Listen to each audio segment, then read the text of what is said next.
Okay. Good morning, good afternoon, good evening. All depends basically where you're watching us from. Uh, Today is Monday, the 25th day of August. By special grace of the creator of the whole universe, we are alive today. And of course, we are moving. So we bless Okike for every good thing he has done for us. And we say, may his name alone be highly be glorified. Okay, I had wanted to be here live on Saturday, but circumstances beyond my control override our decision to be live here on Saturday, and that ought to have been, done yesterday, being Sunday, 24th of August.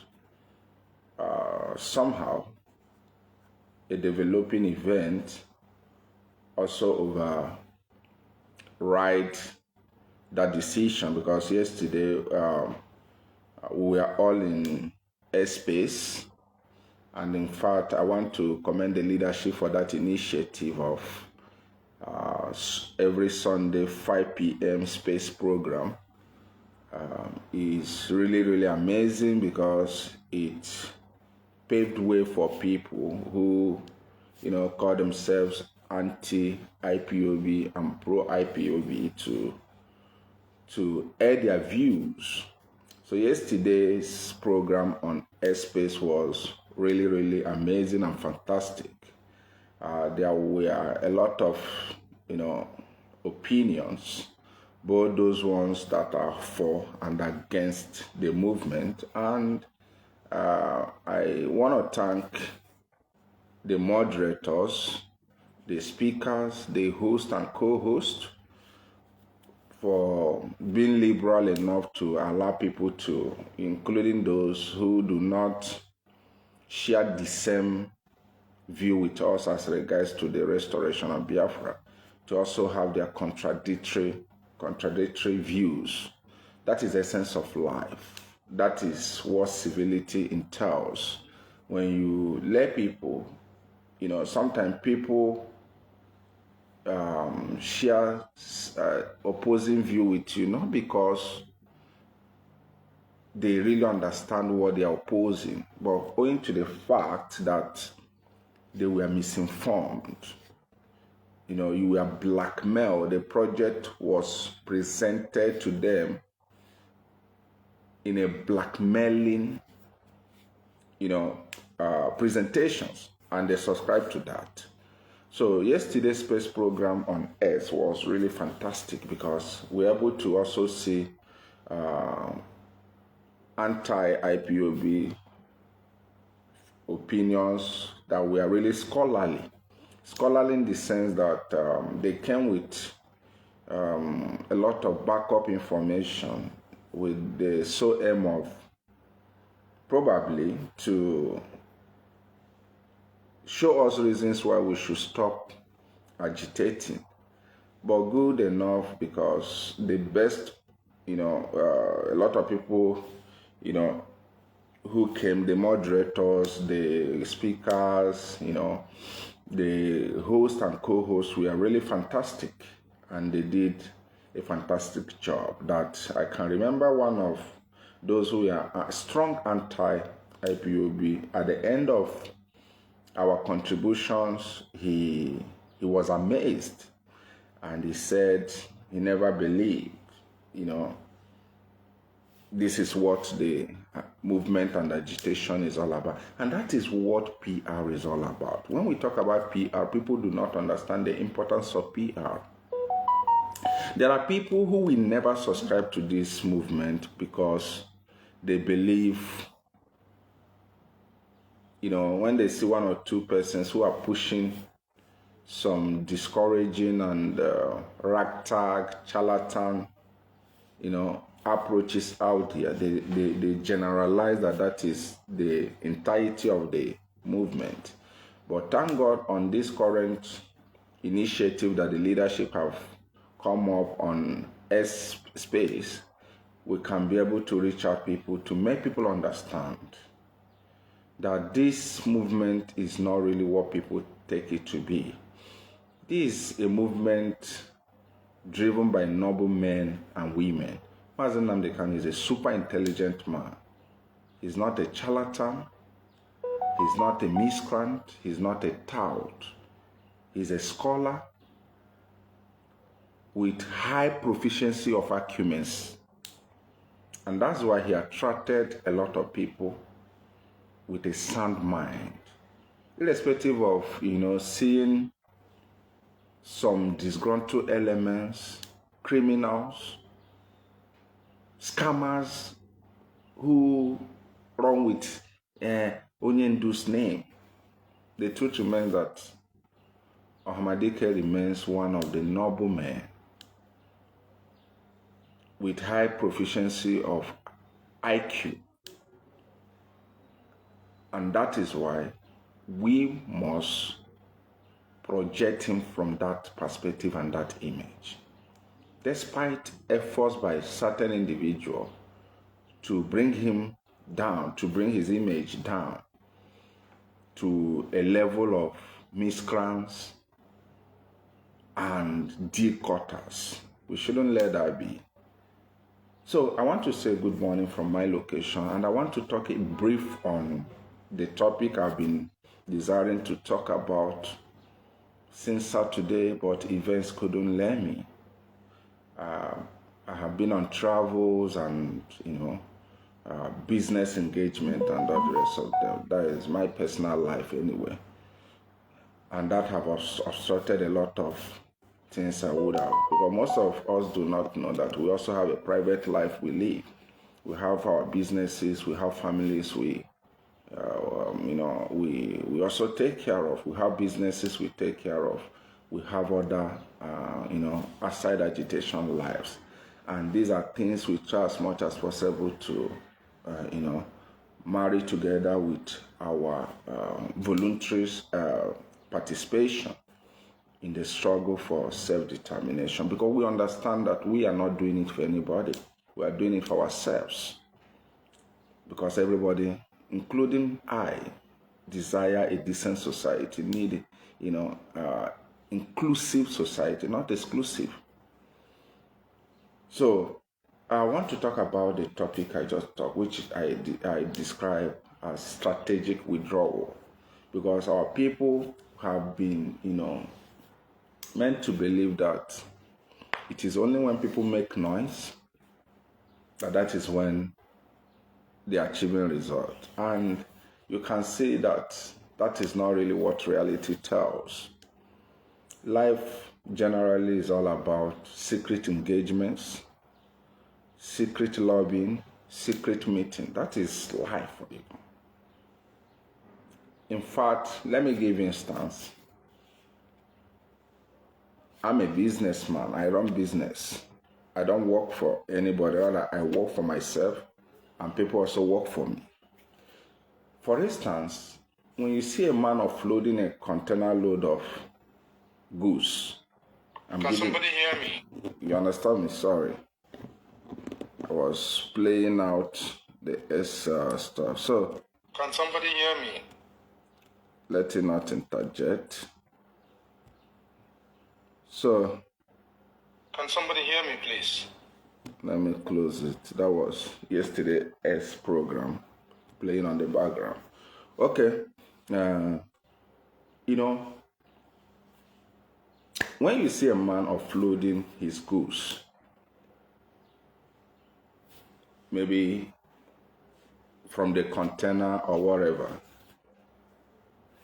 that moment you're seeing the goods being offloaded is the open time. Is the open time you have understanding, oh, this man has gone to market, he has negotiated for price. He has paid. And at the process of offloading, that is when you start knowing that, man, this man, I didn't know that Mr. John went to market recently. That is how life is. That is how life is. The process of achieving result is shredded in secrecy. The process of achieving result is shredded in secrecy. It is only the result that are made open. And this is one of the mindsets we should have as a people. We should not always think that it is when noises are up there that is when we're making impact as a people. Because this fight is a fight that we are fighting a whole lot of monsters. We are fighting internal fellows who think that the restoration of Biafra challenges their oppressive and slave master position. We're also fighting external forces who understand that Nigerians' current state is favorable to their economy because a weaker society advances their own revenue. External forces. So when you have these complex situations around you, you need more of secret deals, lobbying, extensive engagement. And all these things are done mostly in quietness, in secrecy, for the result to speak out for itself. I will give you an instance the reason why I talk about strategic withdrawal, because most of us do not know. So many of the things we are facing, people do not know. You see, the very day Mazi Nnamdi Kanu floated the vigilante group known as the ESN, Eastern Security Network, that very day was the day the Nigerian state and the Nigerian politicians moved into action on the best thing to do. Nobody, started feeling worried until ESN was found. Now, let me tell you something you should understand. They came up with two ideas. One idea is to engage IPOB on discussion and see how they can have control of ESN. That is one option. And when that option fails, they believe they have also plan B. The first option was, let us engage with these people. Let us see how we can absorb these people. And that is how they started the initiative of trying to find a way. They spoke, they said, that they are ready to absorb ESN to form a Bubago. Remember those stories and all this, which IPOB declined, because IPOB understands that the politicians in Nigeria are very destructive. They are really destructive. When IPOB declined that offer of them working in synergy over ESN, they now came with the plan B. Of course, the plan B was announced by the current Minister for Works, Dave Umahi, while he was the governor. He announced it, saying that they will set up a parallel group that will destroy ESN. He announced it. He made it obvious. He never hid over that. He announced their plan B. When plan A had failed, and what is plan A? Hand over these men for us to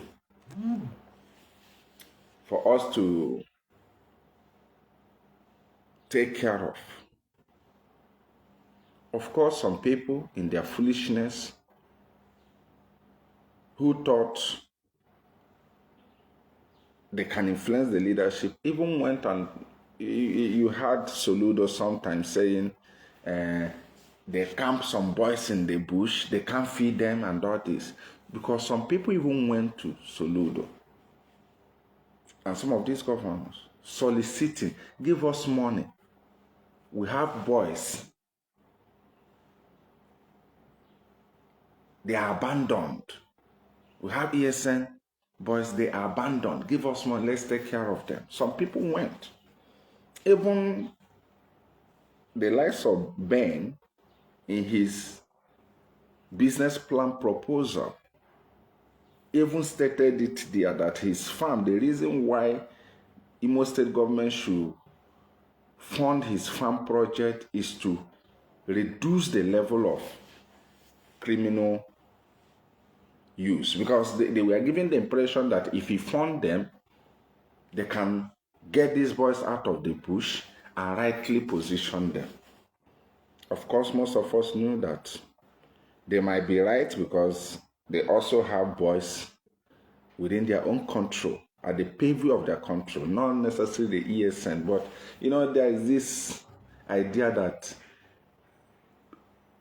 people tend to, when they want to freak out, maybe the government freak out, even their fellow individuals, they want to project, hey, I have access to ESN. I will report you to ESN. These are criminal elements. These are not the ESN. That IPOB, Mazen Nnamdi Kanu created. ESN operatives are not known for these dirty and low-life activities. You can't see them engaging in community affairs. All this nonsense, they are not ESN.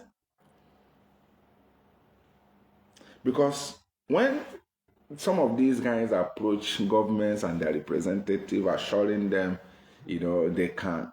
Because for Soludo to even say that some certain individuals must have approached him, assuring him, we have our boys in the bush. If you can give us, they need feeding money, all those nonsense. And guess what? The dirty politicians capitalized on these moves. And so, okay, the likes of David might say, I'm going to raise a group that will destroy ESN. Hence, IPOB have refused. They now got these boys from all these hungry fellows, weak and feeble minds. Guess what? They told them, rampage, destroy, just go berserk. Commit any crime you can commit. Our responsibility is to pile it on ESN. You can see what the governor of Imo State once stated it, that what is happening in Imo State are being masterminded by his political opponents. Rochas, the former governor of Imo State, also stated that the government of Imo State created this menace. Recently, we had the governorship candidate in Anambra State, proscribed APC governorship candidate in Anambra, threatening a deputy governor of Anambra State that I will burn down your car and nothing will happen. I will burn down your vehicle. Is he going to be the one to do it? No. He has boys. Probably, let's assume, such altercation never happened under the coverage of the camera, and the deputy governor was attacked and his vehicle burnt. What do you think will be the newspaper headlines? They will say, ESN attacked the deputy governor of Anambra State. That would be the headline. That is what the Nigerian government will peddle.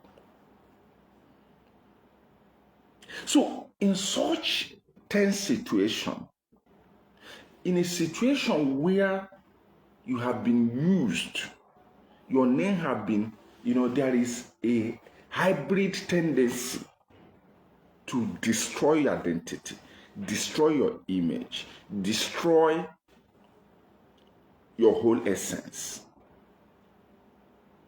What will you do? In a situation that even when a man divorces his wife, the Nigerian media will say the man divorced his wife because of ESN. Even when there is poor provision of infrastructure, they will say it's ESN. The governors are stealing the public treasure. They say it's ESN. Everything is targeted at destroying the image of this noble agency of IPOB. What will you do? This is why we say strategic withdrawal. Because at that moment, you don't need to be stupidly exhibiting strength. It can destroy you. It can maim you. It can reduce you to a level you cannot wake up from. And that's why leadership came up with a very resounding policy, which most of you do not know. And what was that policy? Making sure that ESN operative went down low. Strategic withdrawal. Withdrawing the operatives, asking them to step down, stop activities now. There are certain places you have to be redeployed to most places that have a high kilometer away from people's habitation. It was a strategic withdrawal. That the leadership withdrew the operatives, stand them down within this period. What did that lead to? The government agents began to show up whom they are. They are not struggling to even push the narrative of it is ESN. It is ESN in Olo. It is ESN in Okibu. It is ESN. They are not finding it difficult. Because the leadership did what we call strategic withdrawal of the operatives and allowed the government and her recruited agents to be floating so that the people can see them for whom they are. Because it will be a very difficult thing for the leadership to say, okay, ESN operatives carried action in so-so place. But you see, the one that happened in so-so place is not us. It will be a very difficult thing to convince the public that this one now you do and this one no be you do. It will be a very difficult thing. So in order to save the image of the noble operatives, the leadership made strategic withdrawal. And that strategic withdrawal have exposed the real thing happening in our land. You can now see Gentle the Yahoo, Makeup and all the rest of them. They are now opening up their series of engagement with the government of Imo State. How they were also consulted, monies that were disbursed to them. And they were doing all these things in the name of Biafra. In fact, they said they started using the name of ESN until they advanced to the laughable Biafran army identity. So people should understand the importance of right policy at critical moments. Very, very important. What you're able to profile as your policy at a crucial moment matters a lot. That is for one side. At least the strategic withdrawal have made the public to understand that IPOB has no business with the killings, the terrorism, the criminalities happening in the land. They are politician-sponsored operations targeted at denting the noble image of ESN and IPOB. And of course, advancedly, targeted at nailing Mazi Nnamdi Kanu at all costs. Because people do not understand. America, for example, I will give instances. I always, whenever I talk, I try to invoke global instances and domestic ones. You know, US as a country is rich with analytical policies. And that's why it seems as if they are almost everywhere. For instance, in Iraq in 2003, US entered Iraq. In her might, in her prowess, in her, assertiveness. But when US entered Iraq, at the time, US began to face advanced image damaging. If for those of you, there's an incident known as Blackwater scandal in Iraq. I think that one of the persons that lifted that story was the WikiLeaks leader, Assange, Julius Assange, yes, from Australia. He lifted a story. The WikiLeaks declassified a lot of docs by Pentagon. And the world saw the dirty things that happened in Iraq. In fact, American image was badly damaged in Middle East as a result of Blackwater scandal, which was done by Julius Assange. In fact, that is the reason why, that's one of the major reasons why they hunted Assange, the WikiLeaks founder. What did America do at that very moment? America did what we call strategic withdrawal from Iraq. Does it make America weak? No. Does it make America un-American? No. Does it de-American the entity called the US? No. So, your ability to understand the right time to make a strategic withdrawal in order to save your image, because everything you do is image making. The number of people supporting IPOB is as a result of how good IPOB is in image making. Image making is very, very important.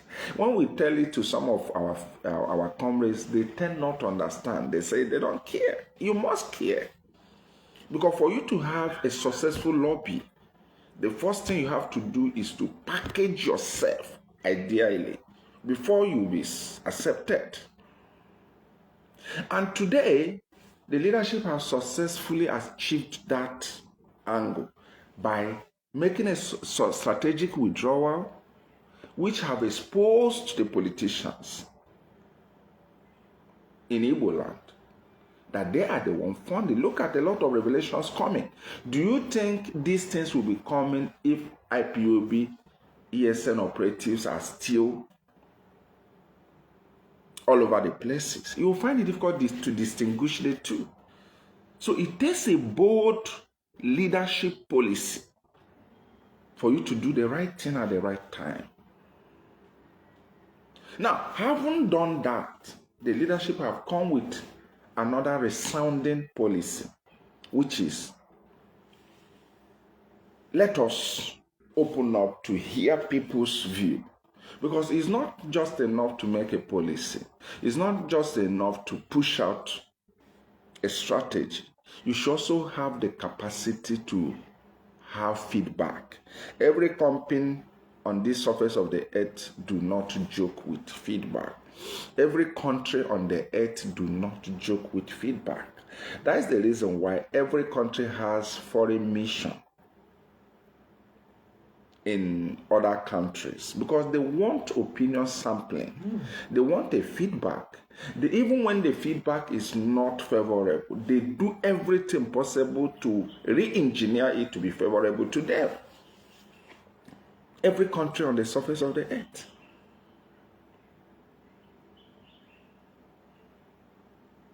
Yes. They use technology to advance that. They use other means to as well advance that. In America at the time, China was blackmailed out of contest. In America, what did China do? China has to come up with a technology known as TikTok and push it to the American people. They are logarithm reading, written to enhance Chinese culture and value in American society. That is PR. That is image-making mechanism. And before America could realize, TikTok has already been grassrooted. Chinese has exported her PR in every home in America and controlled her lucre.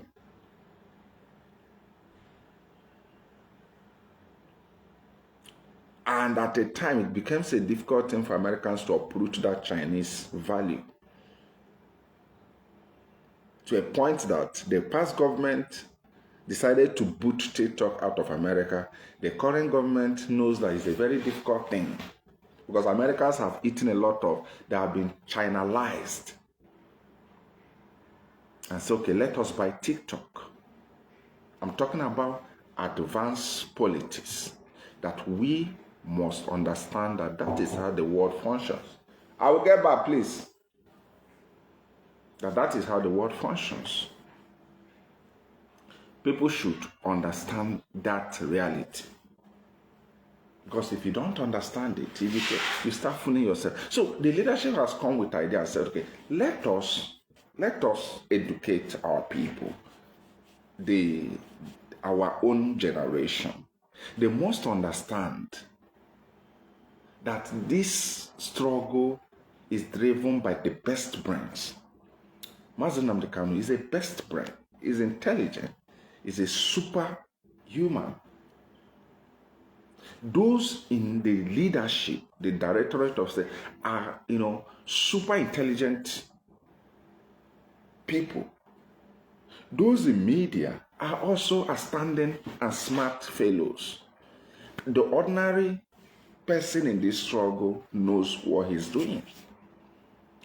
Though it is unfortunate that government sometimes want to project some fools, greedy fellows, uncultured individuals as if they are the image of this struggle. No. The leadership knows, say no. Let these people understand. And today we have a space program which started yesterday. It will be running every Sunday, 5 p.m. It's important you also identify with that so that you listen. And of course, I was there yesterday. And the anti-IPOB, they came. Of course, with this preconception that they are coming to be insulted, they are coming to get towels, and all this kind. But thanks heaven, I can remember. One of them admitted that he had, in fact, many of them who spoke admitted they have disdain for IPOB.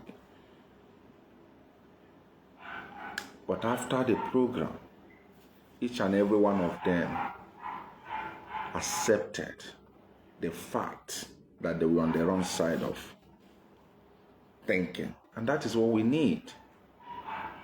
You see, the truth remains that people are fed up with Nigeria. But there are people who cannot also, because they are fed up with Nigeria, they want to identify with a movement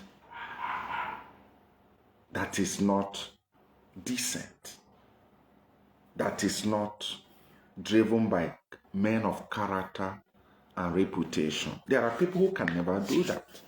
Even though Nigeria becomes the worst place, they would prefer to manage being in that worst place than joining a place that appears worst.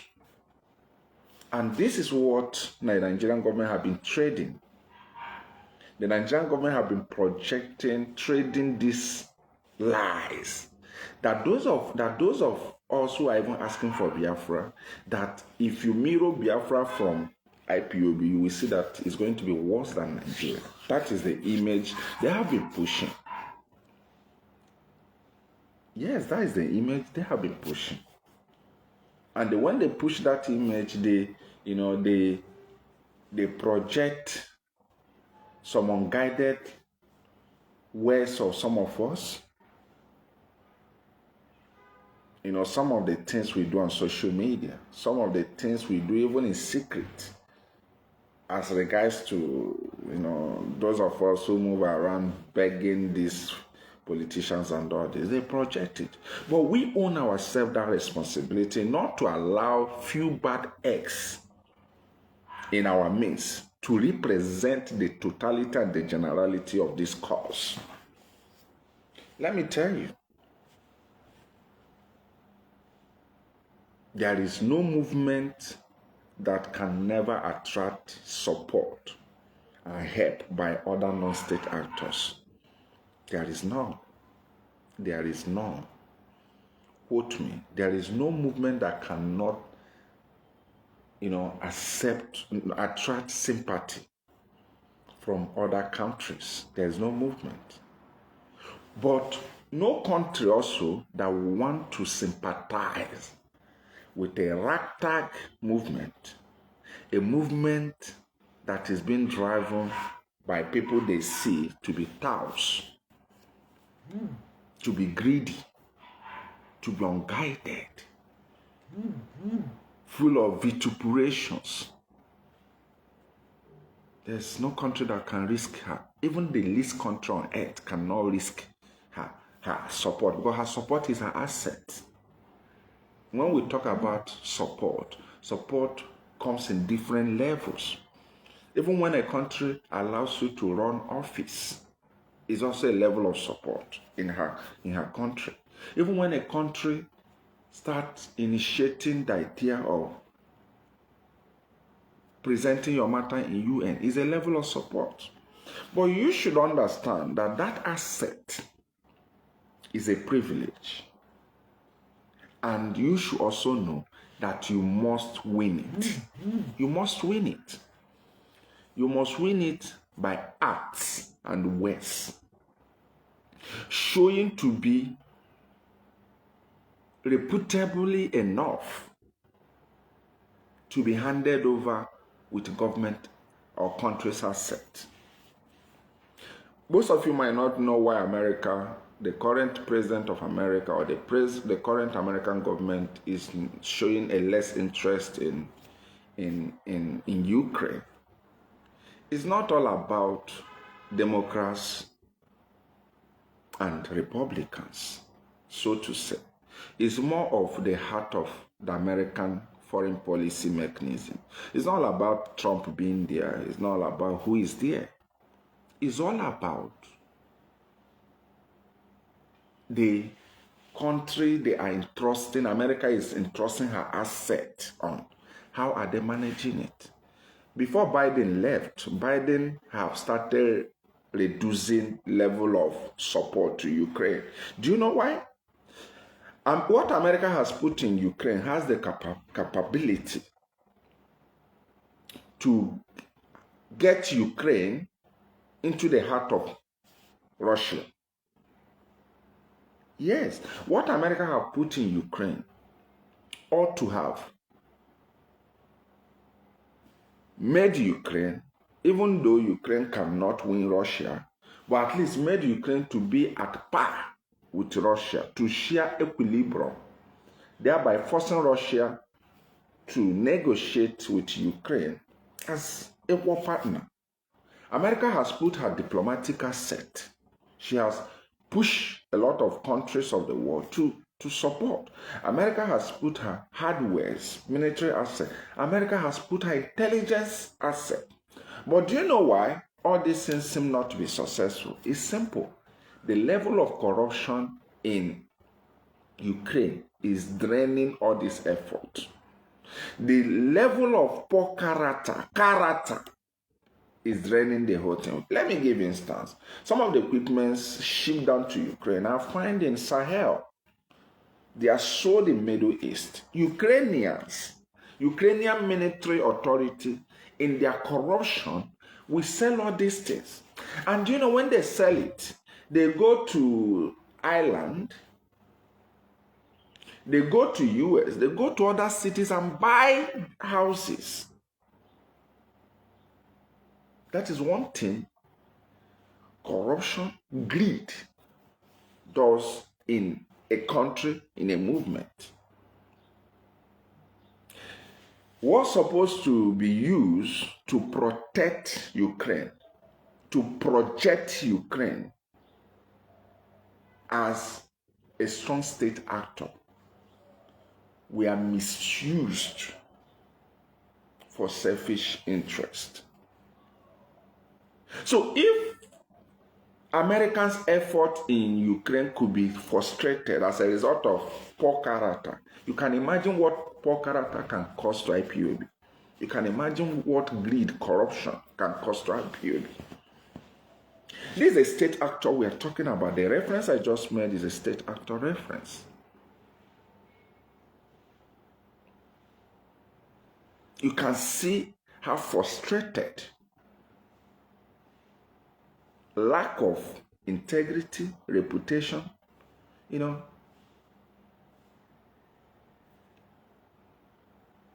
self-esteem have wrecked down the effort of superpower. America is a superpower. Look at the effort of America being frustrated in Ukraine. So imagine how damaging it is entailing on IPOB. You can imagine. So when people have a very terrible character, you have greed, you have envy, you have hatred, you have this egocentrism, pride, negative pride. And you are importing it into the movement. You're undermining the movement. You're a threat to the success of the movement. Just the way it is undermining American effort in Ukraine. That is how destructive things can be. When people talk about sacrifice, one of those things you should sacrifice,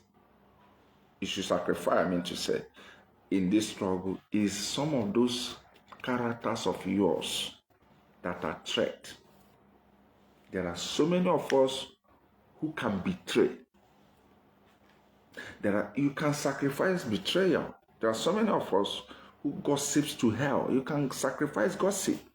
There are so many of us who are so lazy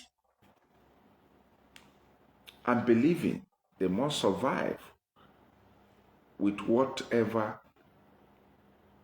they can get in the movement. When you have that mentality, you can sacrifice it. Because when that thing you're getting is not forthcoming, you start behaving like a wild beast. Because you are idle.